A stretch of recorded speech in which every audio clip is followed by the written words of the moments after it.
শ্রাবণ মাসের সোমবার ছিল, তো গ্যাসটা একটু গঙ্গা জল দিয়ে পরিষ্কার দিলাম। আজকে একটু বাবাকে ভোগ দেব। আমাদের এখানে সে বিশ্বনাথ প্রতিষ্ঠিত আছেন, তো কোনো না কোনো সোমবার কেউ না কেউ বাবাকে একটু ভোগ দেন, তো এটা পাওয়াও ভাগ্যের ব্যাপার। সেই জন্য আজকে একটু সুজিটা প্রথমে করে নিলাম, দুধটা জাল দিয়ে সুজিটাকে করে নিয়ে সুজিটা আমার রেডি হয়ে গেল।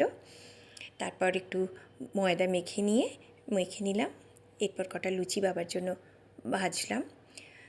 তো লুচি ভাজাটা হয়ে যাবার পরেই আমি একটু ভাজাভুজিটাও করে নিলাম।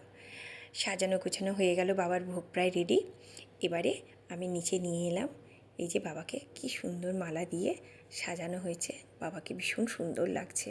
সত্যি মনটা ভরে গেল আজ সোমবারে বাবাকে ভোগ দিতে পারা, এটাও একটা বিশেষ পুণ্যের ব্যাপার। এই সুযোগটুকু পাওয়ার জন্য নিজেকে খুব ভালো লাগছে। বাবার অঞ্জলি দিলাম, সাথে একটু আলু চচ্চড়ি করে, সেটাই ছিল সেদিন রাত্রের খাবার।